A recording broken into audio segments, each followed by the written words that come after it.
Ok, então nós vamos falar sobre vários ministérios e o primeiro deles é o James Edison White, um dos filhos da irmã White, e o barco Estrela da Manhã.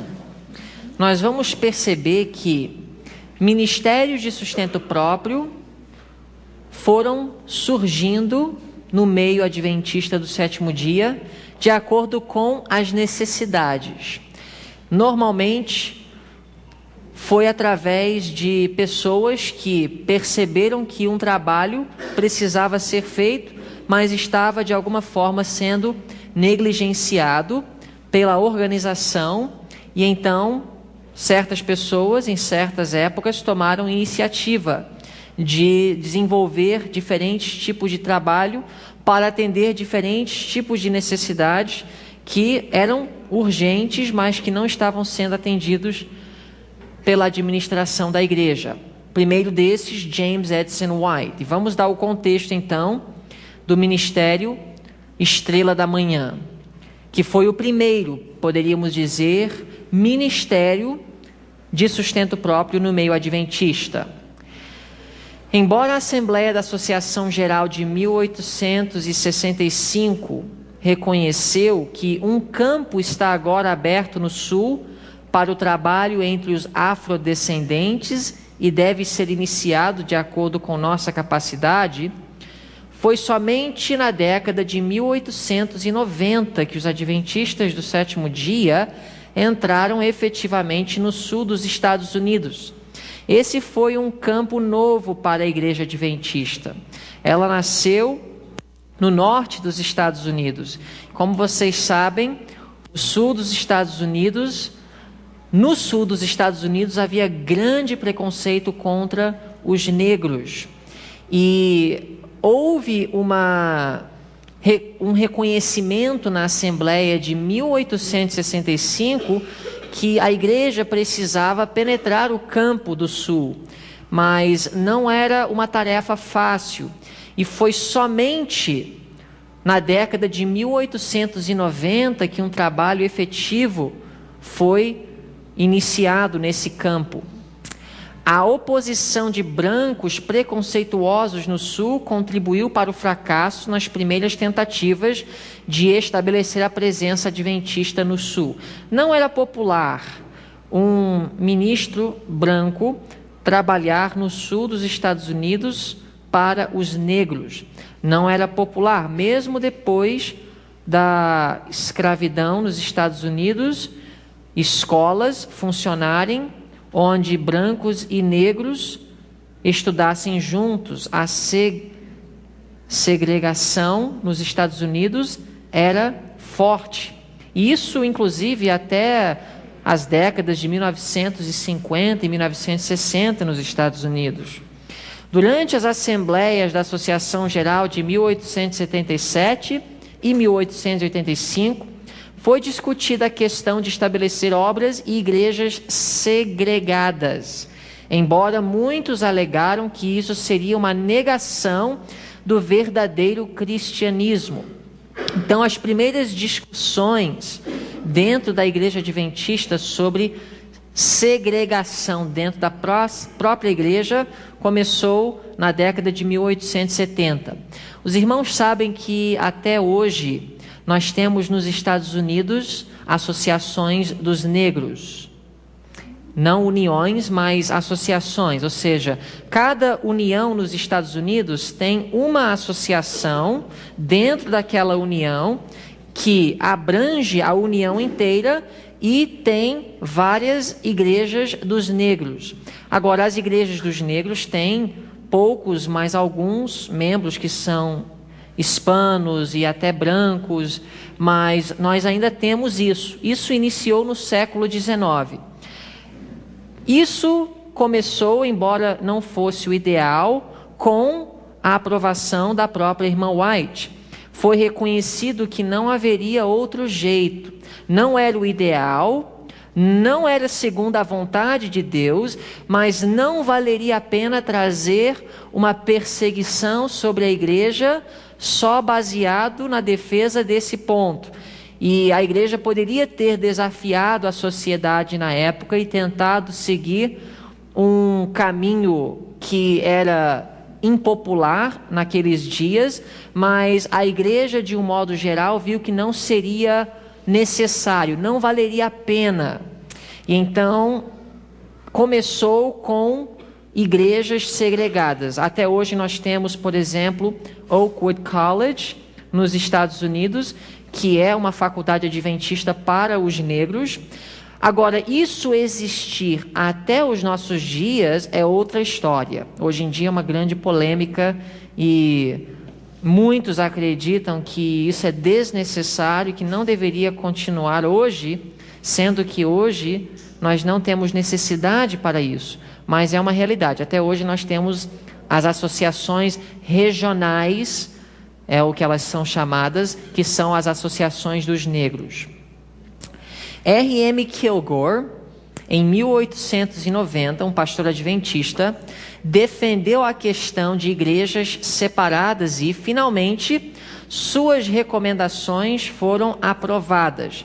Ele não era um racista, mas viu a necessidade, baseado nas circunstâncias da época, de ter a Igreja Adventista do Sétimo Dia congregações segregadas ou separadas.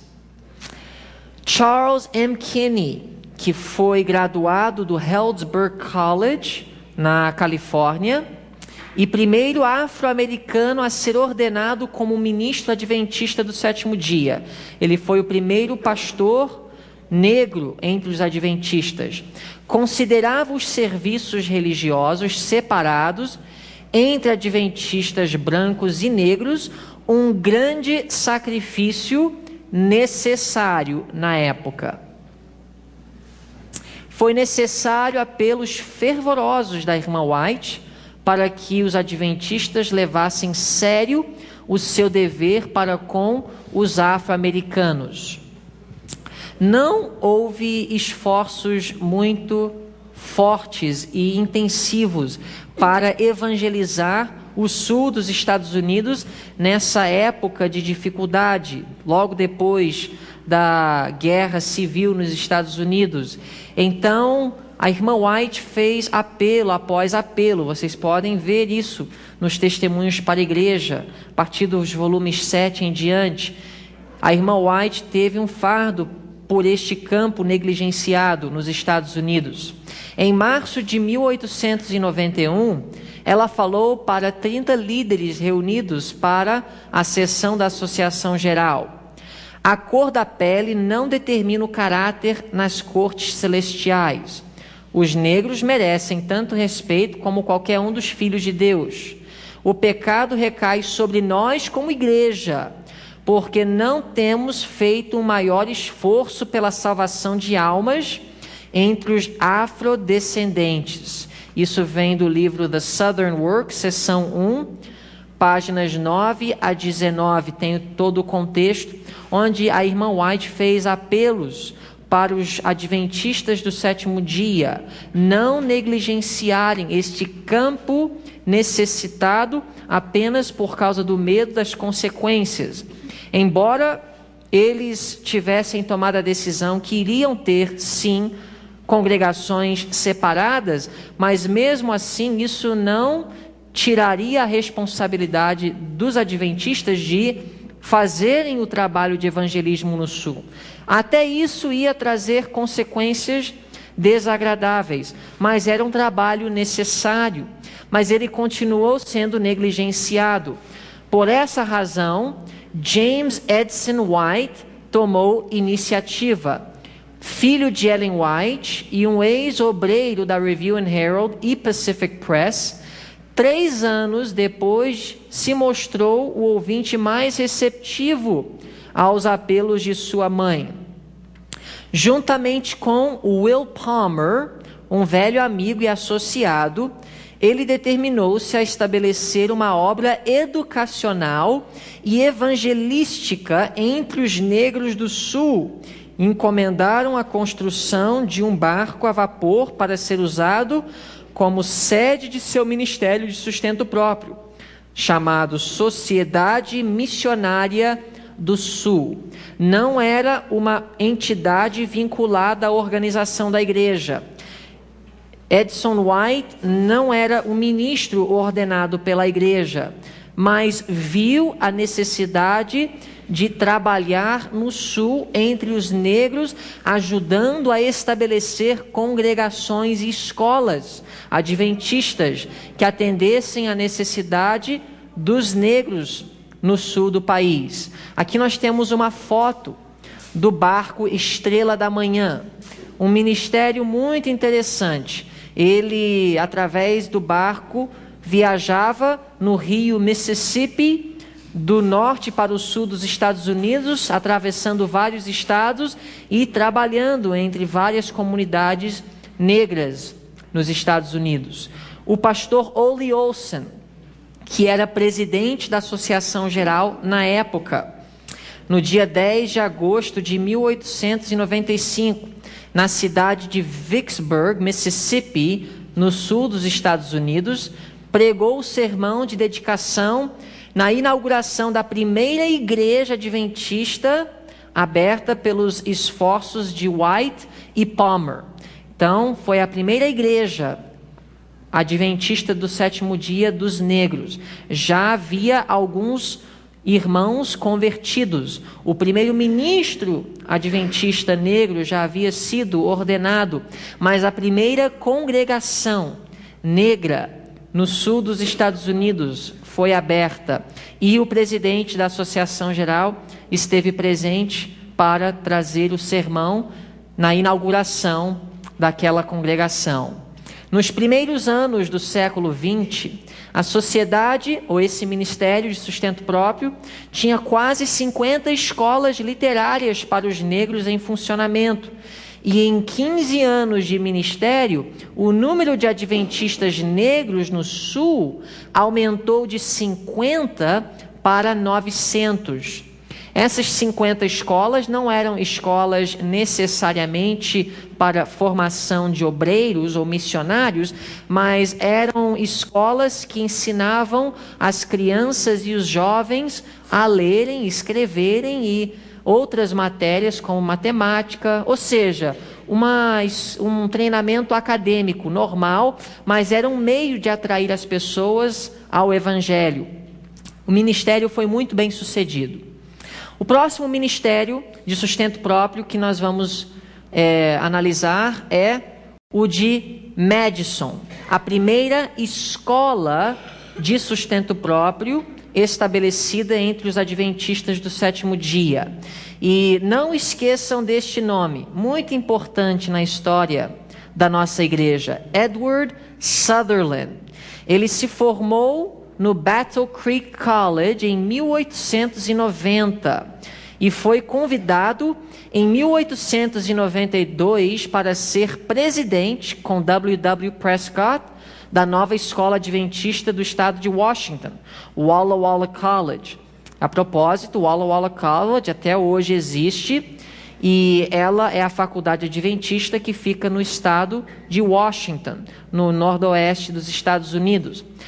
Sutherland era um grande apoiador dos princípios de educação elaborados nos escritos de Ellen White. Ele tinha uma grande admiração pelo dom profético e um grande respeito e aplicava tudo que vinha ao seu conhecimento. Inclusive, Walla Walla College, sob a presidência de Edward Sutherland, foi a primeira faculdade adventista que serviu um regime alimentar vegetariano, sem carne. Edward Sutherland, logo após sua formação, ou sua formatura, ele passou 2 anos trabalhando como diretor de pequenas escolas primárias e foi tão bem sucedido em seu trabalho como diretor de pequenas escolas que foi logo chamado para ser presidente de Walla Walla. Em 1897, pelo sucesso que atendeu ao trabalho em Walla Walla, ele foi chamado na Assembleia da Associação Geral daquele ano para ser presidente do Battle Creek College. Irmãos, quando Sutherland assumiu Battle Creek College, essa escola estava em grande dívida e passando por uma crise financeira e espiritual muito grande, também administrativa. Sutherland, ele trouxe muitas reformas educacionais na escola de Battle Creek. Uma história famosa é que ele eliminou os esportes competitivos de Battle Creek. Tinha um campo de futebol americano na faculdade e ele mandou o trator limpar toda a área e a partir do próximo ano foi usado para um terreno de agricultura. Percy McGann também foi um colaborador de Sutherland nesse trabalho em Battle Creek de trazer reforma na área de educação. Em 1901, Sutherland e McGann, dois reformadores educacionais, lideraram a relocação do Battle Creek College em Berrien Springs, Michigan.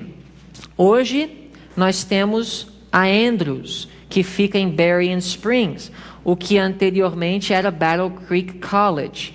Quando essa mudança foi feita sob a liderança de Sutherland e McGann, a escola passou a ser chamada de Emmanuel Missionary College. Manteve esse nome até a década de 1960, quando se mudou para Andrews University. Então, foi Sutherland que foi responsável pela mudança de Battle Creek para Berrien Springs. Qual foi o objetivo? Qual foi a intenção? Tirar a escola da cidade, atendendo os conselhos e apelos de Ellen White, de não ter uma escola que treina missionários na cidade, mas sim no campo.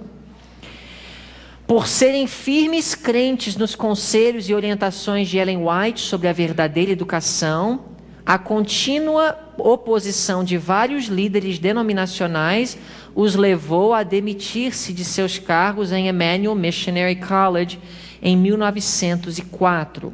Eles passaram por muitos sofrimentos nesse processo. A mudança da escola de Battle Creek para Berrien Springs foi um sacrifício.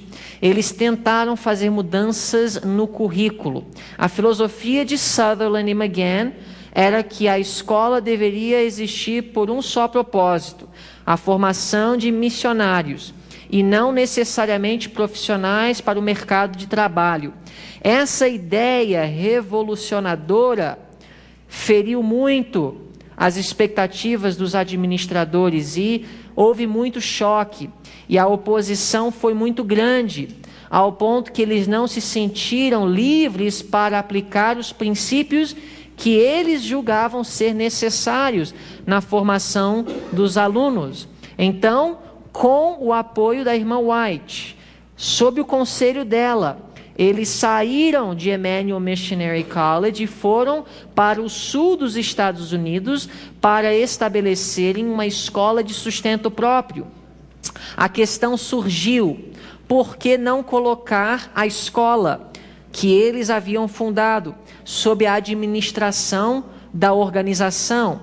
Quando a questão surgiu e eles ficaram balanceados, a irmã White escreveu fortes testemunhos dizendo para não colocar sob a administração da Associação Geral ou de qualquer união, que essa escola deveria funcionar independente, não separada completamente da igreja, mas independente da administração da igreja. Sutherland e McGann saíram de Berrien Springs decididos a fundarem uma escola não vinculada à organização. E, mediante o conselho de Ellen White, começaram a explorar a área ao redor de Nashville, Tennessee. Numa viagem em busca de uma propriedade com Ellen White, Will Palmer e Edson White, no Estrela da Manhã, cruzando o rio Cumberland, cerca de 16 quilômetros ao norte de Nashville, o barco parou de funcionar. Ao caminharem sobre uma fazenda abandonada perto da cidade de Madison, Tennessee, Ellen White imediatamente ficou convicta que ela seria o local dessa escola, sendo a que ela havia visto em visão. Infelizmente, nós não temos muitos trechos em português de Ellen White falando sobre Madison.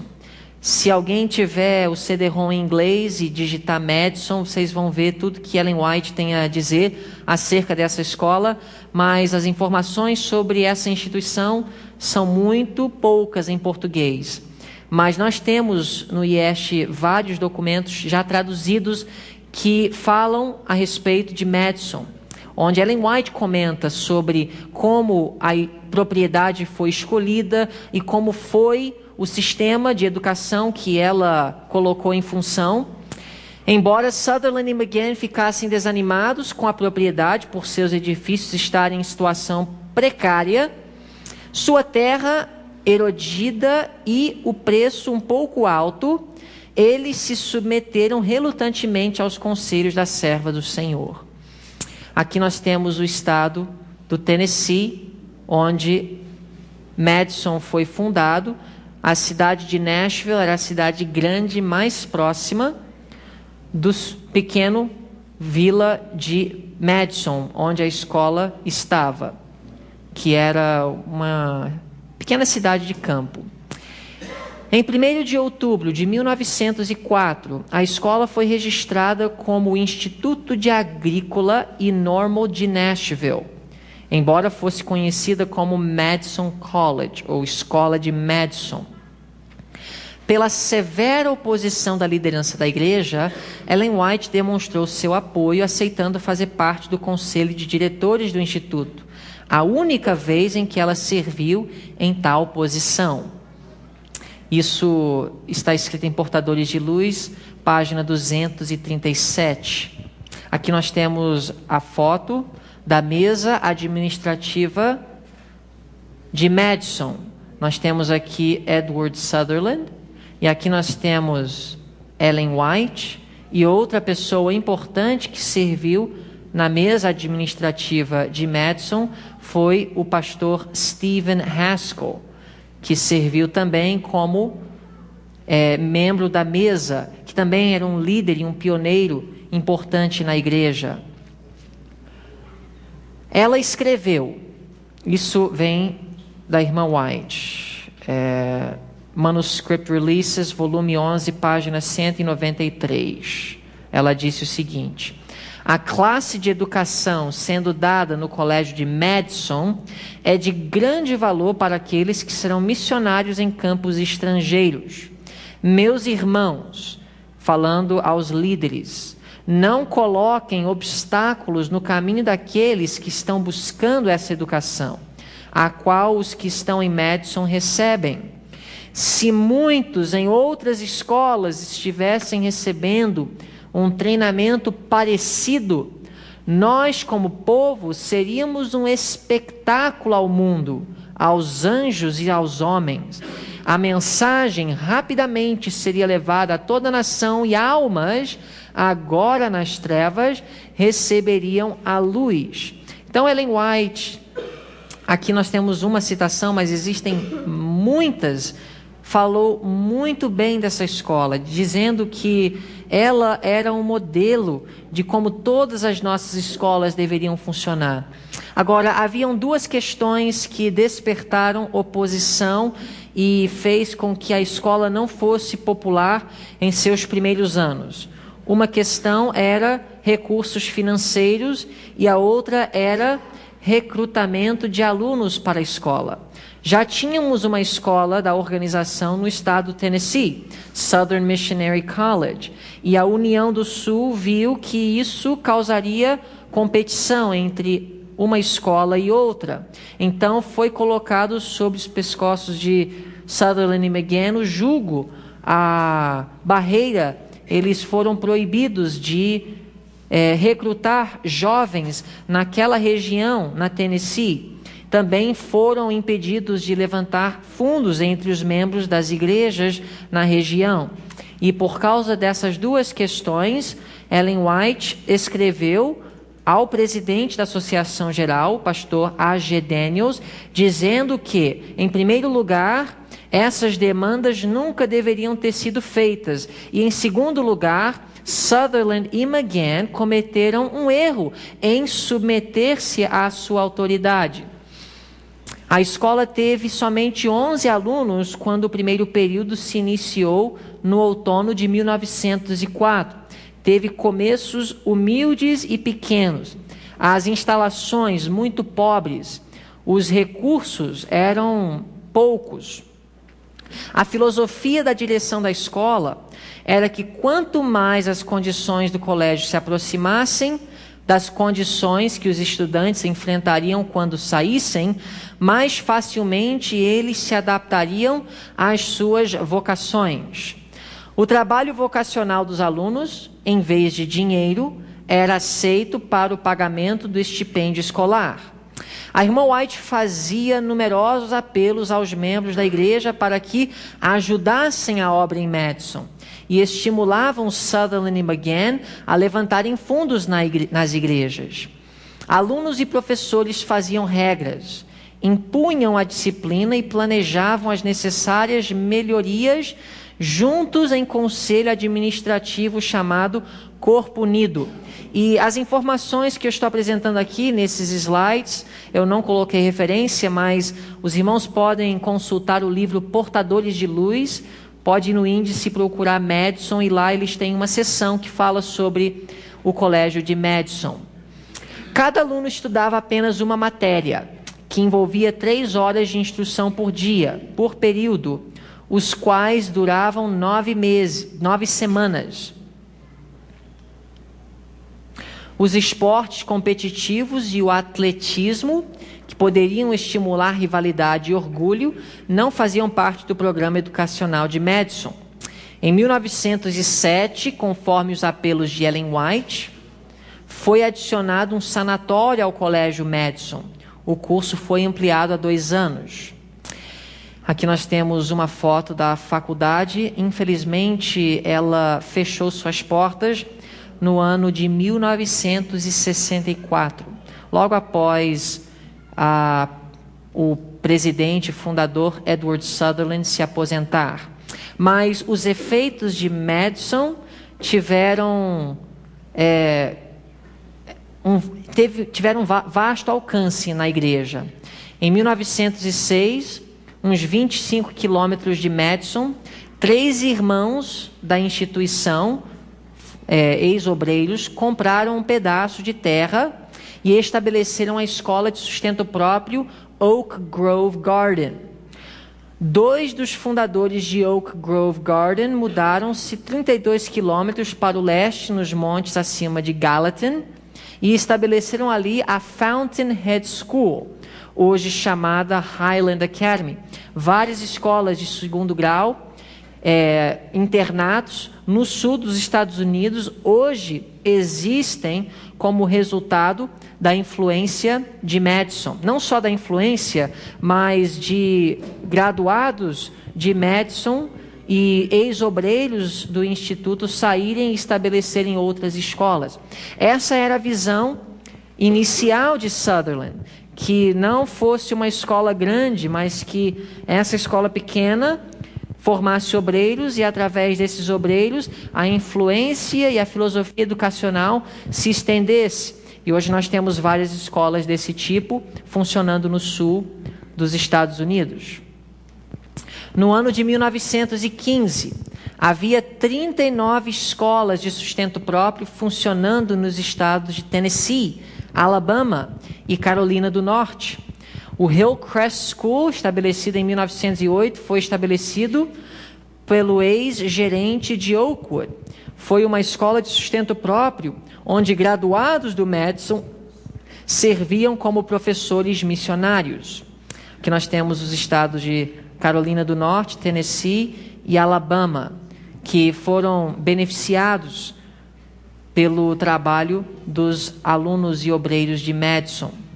O professor Arthur Spalding foi instrumental no estabelecimento de, em 1910 e 1915, um centro de saúde foi construído para complementar a escola. Escolas satélite e instituições satélite foram estabelecidos por todos os Estados Unidos no século XX como resultado de Madison. Parte da atmosfera desta organização, de Madison, Florescente era o evento anual que reunia todos os ministérios de sustento próprio, sobre o qual escreveu Arthur Spalding. Uma vez por ano, durante 40 anos, as escolas, clínicas, casas de repouso e as outras empresas da missão rural aderiam a uma convenção de obreiros de sustento próprio realizado no Colégio Madison. Isso vem do livro Origem e História dos Adventistas do Sétimo Dia, de Arthur Spalding. Essa organização que foi estabelecida pelo Edward Sutherland era chamada ASI. Ela existe até hoje. A princípio, representava adventistas de sustento próprio, e eu esqueço a letra I, o que significava. Mas hoje ela tem outro significado, mas continua com essa mesma sigla, ASI, que serve como uma organização que facilita a expansão de várias instituições de sustento próprio no país e no mundo inteiro. É parecido com a OCI, que é mais conhecida aqui no Brasil, Outpost Center International. É uma organização que apoia vários ministérios de sustento próprio que surgem ao redor do mundo. O Heritage Academy é um internato de ensino médio que foi estabelecido em 1994 na rodovia Clark Range Highway, perto de Monterey, Tennessee. Outro instituto que não diretamente, mas indiretamente foi estabelecido como resultado da influência de Madison foi o Instituto Wildwood, e o pastor W.D. Frazee foi o fundador. O pastor Frazee, fundador do Wildwood Institute, em 1942, teve o seu treinamento médico missionário em Loma Linda. Escreveu o pastor Robert Pearson em 1983. Durante minha última visita, o Wildwood e suas filiais estavam operando 11 restaurantes vegetarianos, 7 lojas de produtos naturais, 9 universidades e 16 escolas de treinamento para adultos. Isso vem do livro Miracles Happen Every Day, chamado em português Milagres Acontecem Todos os Dias, está na página 13. Esse livro foi escrito pelo presidente da Associação Geral, ele já era aposentado em 1983, que fala sobre vários ministérios de sustento próprio que foram erguidos no decorrer do século XX, um desses sendo o próprio Madison College. O pastor Robert Pearson teve uma grande apreciação por ministérios de sustento próprio, até mesmo como presidente da Associação Geral. O Instituto Wildwood, inclusive, tem estendido sua influência até o Brasil. Nós temos uma instituição aqui no estado do Rio de Janeiro, em Pati de Alferes, que trabalha como resultado do Instituto Wildwood. Agora, o Frazee, antes da eleição do pastor Robert Pearson como presidente da Associação Geral, não era muito popular, e nem o Instituto Wildwood no meio adventista. Inclusive, o pastor Colin me contou uma história, quando ele ainda era presidente da faculdade Columbia Union em Washington, e ele nunca tinha ouvido falar da obra de sustento próprio. Seu primeiro contato com a obra foi através do Instituto Wildwood, e foi um colega na obra denominacional que falou a respeito do Wildwood, mas não positivamente. Mas foi depois de ter contato com o pastor Frazee que se desenvolveu uma amizade, e assim o pastor Colin passou a ter uma visão mais positiva acerca da obra de sustento próprio. Então aqui nós temos uma foto de Wildwood nos dias iniciais de seu funcionamento. Isso aqui é o logo atual do Wildwood, hoje muito conhecido nos Estados Unidos, um centro de saúde que atende muitos adventistas e não adventistas. Milhares de almas têm sido ganhas para a nossa igreja e para o reino de Deus através do Instituto Wildwood. Outro ministério que foi estabelecido no século XX, através do pastor H.M.S. Richards, que foi o fundador da Voz da Profecia.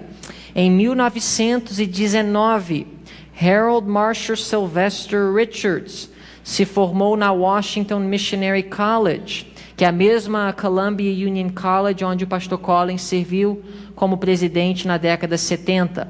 Na realidade, hoje ela é chamada Washington Adventist University, ou Universidade Adventista de Washington, mas na época era conhecida como Washington Missionary College, ou Faculdade Missionária, ou Colégio Missionário de Washington. Ele estudou nessa escola e serviu como evangelista nos Estados Unidos e no Canadá, antes de iniciar seu primeiro programa de rádio no dia 19 de outubro de 1929, na estação KNX-AM em Los Angeles, mal sabendo até onde isso ia levar. Muitos foram inspirados pelo exemplo do Voice of Prophecy, e vários ministros ao redor do mundo iniciaram o mesmo trabalho em 36 línguas, em mais de 1.100 estações de rádio, com cursos bíblicos por correspondência em mais de 80 línguas. E também no Brasil nós sabemos que a influência da Voz da Profecia trouxe milhares e milhares de almas para Cristo. Aqui nós temos o primeiro prédio da Voice of Prophecy no sul da Califórnia, onde o pastor Richard e sua equipe trabalhavam através da rádio e através também dos cursos por correspondência que eram enviados para os ouvintes nos Estados Unidos inteiro. Milhares e milhares aprenderam a mensagem adventista e foram batizados na igreja. Outro ministério de sustento próprio que surgiu no século XX, Amazing Facts, muitos de vocês conhecem. O pastor Joe Cruz foi o fundador do ministério Amazing Facts. Em 1966, na cidade de Baltimore, Maryland, parecido com a história de H.M.S. Richards.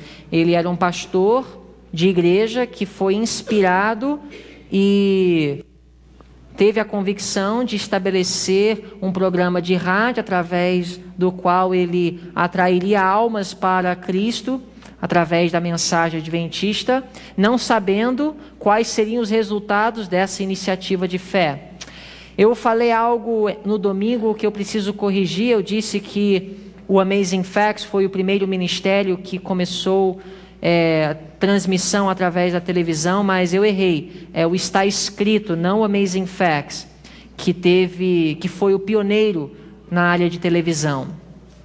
Mas, continuando falando sobre o Amazing Facts, o objetivo original do pastor Cruz era de ganhar cristãos e não cristãos para a mensagem adventista através de programas de rádio de 15 minutos, sempre começando com fatos científicos ou históricos extraordinários para cativar a atenção dos ouvintes.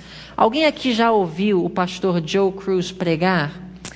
Nós não temos em português nenhum sermão dele, obviamente ele não falava em português, mas quem fala ou entende inglês, no site do Amazing Facts, centenas de sermões do pastor Cruz estão disponíveis em áudio.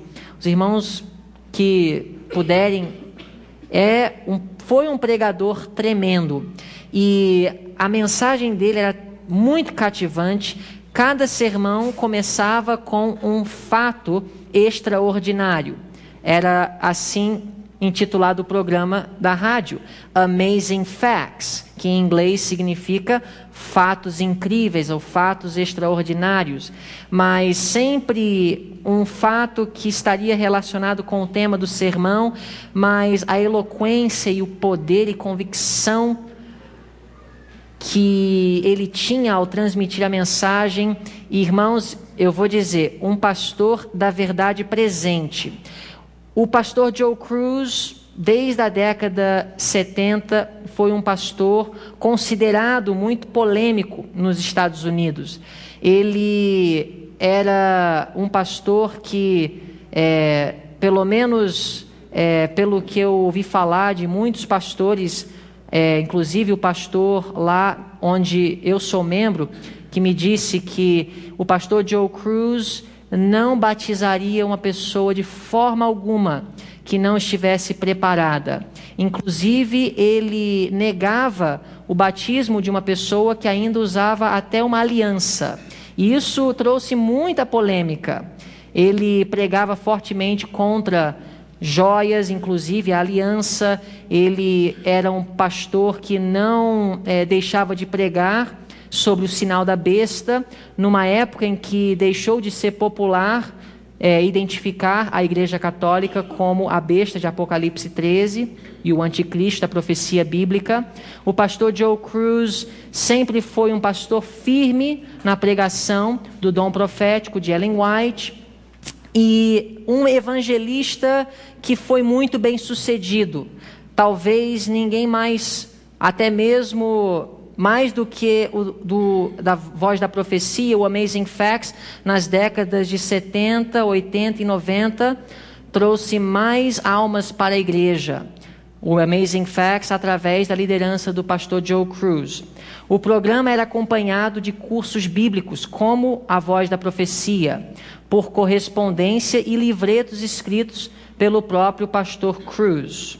Aqui nós temos as lições de curso bíblico do Amazing Facts, que certamente é o mais popular nos Estados Unidos e o mais direto, abrangendo todas as doutrinas da igreja, inclusive as controversas. E eu estive no Amazing Facts, nessa última viagem que fiz aos Estados Unidos, e conversei com o diretor de publicações do Amazing Facts, e ele me disse que essas lições estão sendo traduzidas e serão em breve publicadas em português. Essas lições, irmãos, são tremendas, abrangendo todas as doutrinas da igreja. É o mesmo formato de estudos bíblicos que nós sempre tivemos na igreja, perguntas e respostas direto da Bíblia. E essas são as lições que são enviadas para os ouvintes da rádio e da televisão Amazing Facts. Começou com programas evangelísticos em rádio. Agora este ministério tem publicações e também trabalha através da mídia. E hoje, isso foi recente, o Amazing Facts estabeleceu uma escola, se chama AFCO. Amazing Facts Center of Evangelism, Centro de Evangelismo do Amazing Facts, através da qual envia jovens treinados como evangelistas para pregar o evangelho ao redor do mundo, além de alcançar milhares de pessoas através da televisão e DVDs. É um curso de 3 meses intensivo, onde o Ministério Amazing Facts, hoje liderado pelo pastor Doug Batchelor, treina jovens para serem obreiros bíblicos. Reconhecendo a necessidade de um ministério que servisse à Igreja Adventista do Sétimo Dia também, ou seja, que não fosse apenas evangelístico, na década de 1980, o pastor Cruz convidou o pastor Dennis Priebe para fazer parte da equipe do Amazing Facts. Até hoje, o pastor Dennis Priebe faz parte da equipe de evangelistas do Amazing Facts. Até hoje é credenciado pela União do Pacific nos Estados Unidos. Quando ele foi chamado para a obra de sustento próprio, o Dennis Priebe estava trabalhando como professor de teologia na Pacific Union College. Ele foi contemporâneo do Desmond Ford, ou seja, eles eram colegas no Pacific Union College. Enquanto Desmond Ford era professor de teologia, Dennis Priebe também era. Então, o Dennis Priebe conhece muito bem a teologia de Ford, inclusive escreveu um livro para responder várias perguntas levantadas por Ford na área de cristologia e justiça pela fé, que é o livro chamado Face a Face com o Verdadeiro Evangelho, que nós recentemente publicamos em português. A propósito, esse livro Face a Face com o Verdadeiro Evangelho não foi publicado pelo Amazing Facts, mas foi publicado pela Pacific Press nos Estados Unidos, que é a casa publicadora da Califórnia, da igreja. Então não foi um livro publicado por um ministério de sustento próprio, mas pela própria igreja. Agora, recentemente, o Amazing Facts fez uma nova edição do livro Face a Face, que foi sim publicado pelo Amazing Facts.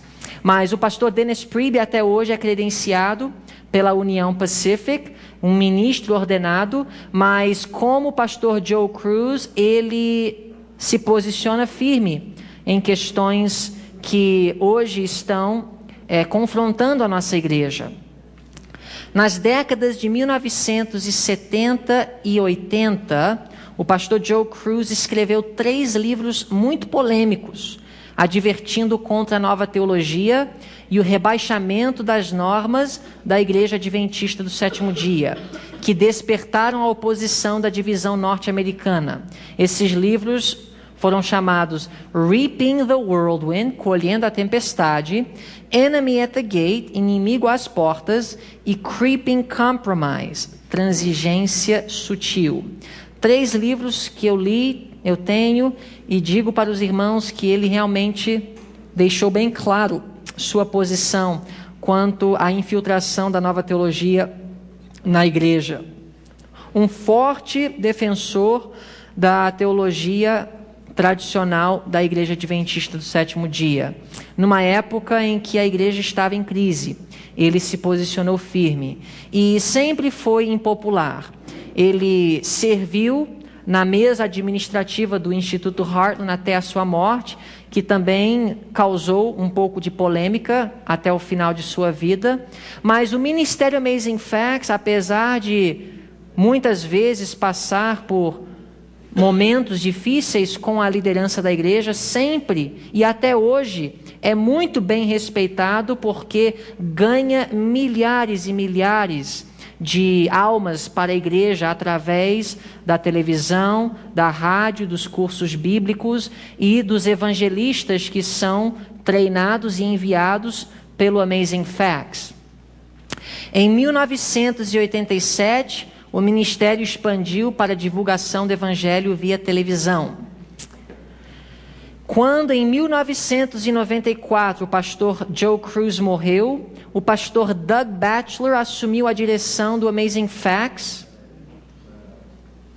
e transferiu sua sede para Sacramento, Califórnia. Esse é o pastor Doug Batchelor. Quantos já ouviram falar, já assistiram DVD, eventos finais?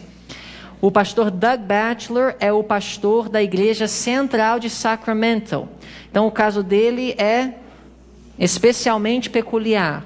Ele é o pastor da maior igreja da cidade de Sacramento e também o presidente do Ministério Amazing Facts. Recentemente, ele pregou um sermão extremamente polêmico que foi divulgado nos Estados Unidos através da internet. O Amazing Facts criou um site especial para divulgar o tema que o pastor Doug Batchelor elaborou sobre a ordenação da mulher, que causou muita reação de vários pastores e líderes, mas mesmo assim o Amazing Facts continua sendo muito apreciado nos Estados Unidos. Eu digo para vocês, é outro mundo. Nós temos líderes que amam o Amazing Facts, líderes que toleram o Amazing Facts e líderes que detestam o Amazing Facts. Eu posso entrar numa igreja adventista nos Estados Unidos e logo na recepção ver uma mesa cheia dos livretos do pastor Joe Cruz. Mas também pode ir em outra igreja onde o pastor diria que aquilo é anátema. Mas a verdade é que, pelo menos ao meu ver, são livretos maravilhosos, as lições, a mensagem adventista inteira, pura, e é um trabalho que certamente tem sido uma bênção na vida de milhares. O está escrito, it is written. George Vandeman foi o fundador. Em março de 1956, o pastor George Vandeman iniciou o programa It is Written em 3 estações de televisão. Esse é o pastor George Vandeman, com 21 anos de idade. Ingressou no Emmanuel Missionary College, hoje Andrews University. Foi ordenado no ano de 1946 e trabalhou 4 anos como instrutor de campo do Emmanuel Missionary College.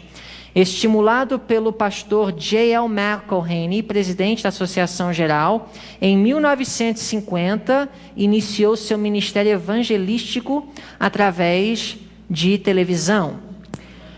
Em 1991, com 75 anos de idade, o pastor Vandeman se aposentou e o pastor evangelista Mark Finley assumiu a direção do ministério Está Escrito.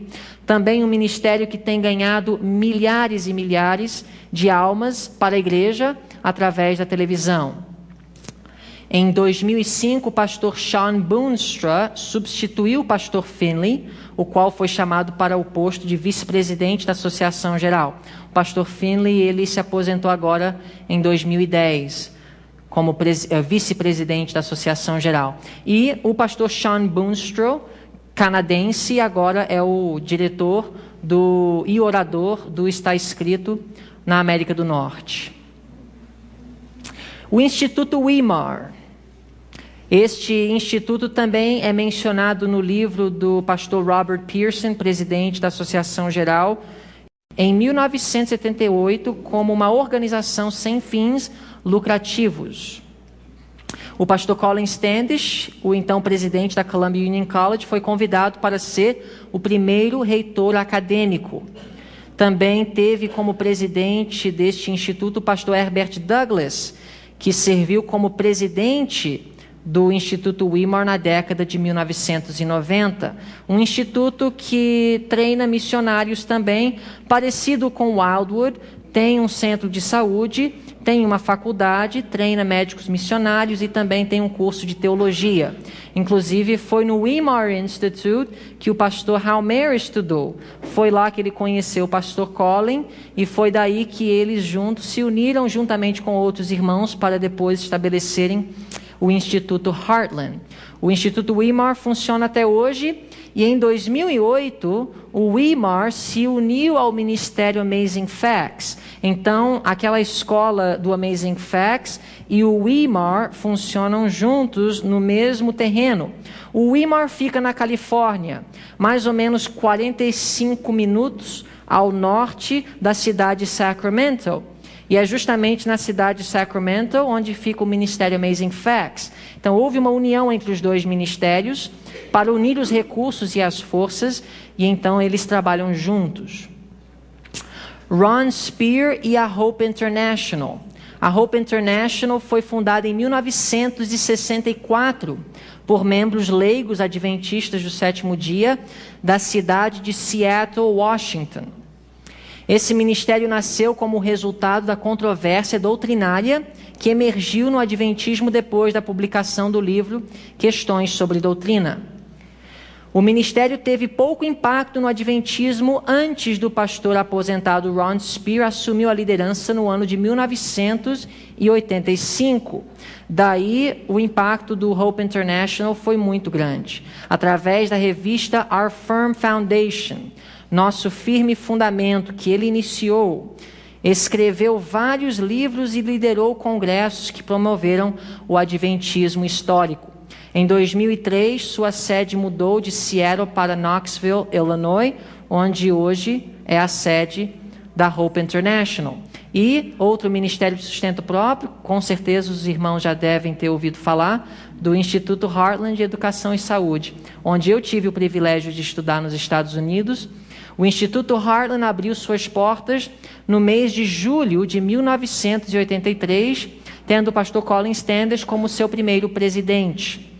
O Heartland World Missions, Missões Mundiais Heartland, Heartland College, faculdade ou colégio Heartland, Heartland Publications, publicações Heartland, e Heartland Lifestyle Center, que é o centro de saúde de vida Heartland, são as 4 divisões que compõem uma das maiores instituições de sustento próprio no mundo. Talvez a maior em termos de atividades, porque não é só uma faculdade, também publica centenas de livros e também tem um centro de saúde de estilo de vida saudável que tem servido à igreja e ao mundo por já algum tempo. E essas, então, são as diferentes divisões. Nós temos Missão Mundial, que promove congressos e convocações, não somente no Heartland, mas ao redor do mundo. A faculdade, que treina jovens na área de saúde, na área de teologia, pedagogia e publicações e mídia. O Centro de Saúde e as publicações. Outro ministério de sustento próprio que hoje está tendo um impacto enorme na América do Norte, e não somente agora na América do Norte, mas ao redor de todo o mundo. Generation Youth for Christ, ou Geração de Jovens para Cristo. A ideia de estabelecer o General Youth Conference, Associação Geral de Jovens, nasceu no coração de um jovem chamado Israel Ramos, que inclusive ex-aluno do Instituto Heartland e aluno da Andrews na época, que recebeu direcionamento e apoio do pastor Samuel Quarantine Pippin, da Associação do Michigan. Aqui nós temos a foto do Israel Ramos, que foi o primeiro presidente do Generation Youth for Christ. Samuel Pippin é um obreiro da Associação do Michigan, que serviu como mentor desse projeto, que nasceu no coração de vários jovens, não somente o Israel Ramos, e também, provavelmente, mal sabiam eles o tremendo impacto e o rápido desenvolvimento que esse ministério teria. Milhares de jovens conservadores ao redor do mundo se reúnem hoje, uma vez por ano, para serem instruídos na verdade presente, sendo o primeiro desses congressos realizado em dezembro de 2002. Aqui nós temos um exemplo de uma reunião do Generation Youth for Christ. São por volta de 3 ou 4 mil jovens que se reúnem para realizarem congressos, onde oradores são convidados, como o pastor Doug Batchelor e o pastor Ted Wilson. Recentemente, nessa última que eles tiveram em dezembro do ano passado, foi um dos oradores. Então, é um ministério que procura, através de jovens, atrair os líderes mais conservadores da igreja para trazerem mensagens de apoio e de inspiração, para animarem os jovens a viverem em harmonia com a luz que nós temos recebido como igreja e apoiarem a mensagem adventista do sétimo dia.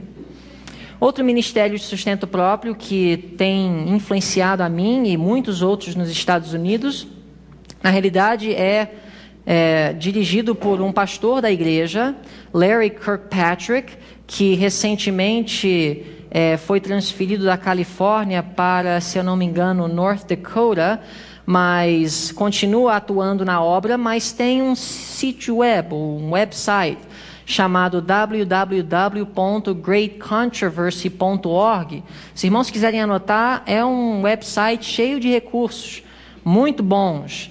Ele também tem um website chamado Last Generation Theology, ou Teologia da Última Geração. O pastor Larry Kirkpatrick foi um dos oradores na conferência Questões sobre Doutrina em 2007, que foi realizado na Andrews. E um pastor que defende com bastante zelo a posição histórica adventista tradicional. O pastor Robert Pearson, o pastor Colin tem falado muito a respeito dele, só mencionar que através de seu livro Miracles Happen Every Day, demonstrou seu apoio aos ministérios de sustento próprio, e estou feliz por poder dizer para os irmãos que o pastor Ted Wilson, o recém-presidente da Associação Geral, é um pastor que apoia a obra de sustento próprio. Ele, inclusive, numa reunião, uma entrevista com os líderes da 3ABN, que é uma rede de televisão nos Estados Unidos. Quantos aqui já ouviram falar do 3ABN? O tempo não permite, mas eu poderia também falar sobre esse ministério de televisão que foi estabelecido na década de 1980 pelo Danny Shelton. E hoje é talvez a rede de televisão mais conhecida na igreja, até mais do que o canal Esperança. A 3ABN, numa entrevista com o pastor Ted Wilson, demonstrando aprecio e agradecimento a Deus por ele ter sido eleito, fez um convite para ele apoiar o Ministério 3ABN, e ele disse que estará apoiando o Ministério 3ABN e todos os ministérios que têm o mesmo posicionamento e mesma visão e mesmo zelo de ganhar almas e manter a integridade da verdade adventista como eles. Então, para resumir, a obra de sustento próprio, por não ser necessariamente diretamente vinculada à igreja, não quer dizer que não faz parte da Igreja Adventista do Sétimo Dia. Nós temos líderes piedosos ao redor do mundo inteiro que apreciam a obra de sustento próprio e que apoiam e que ajudam com suas orações e de outras formas também a levantarem as mãos dos que estão trabalhando nesse braço da obra de Deus. E Deus tem usado esses ministérios, irmãos, para manter a igreja mais firme na mensagem adventista do sétimo dia verdadeira, que tem sido minada através da nova teologia nos últimos 50 anos. Então, essa foi uma curta apresentação que eu quis passar para vocês sobre a história de alguns ministérios de sustento próprio que Deus tem levantado nos últimos 100 anos para ajudar a igreja a cumprir a sua missão de levar este evangelho a todo mundo.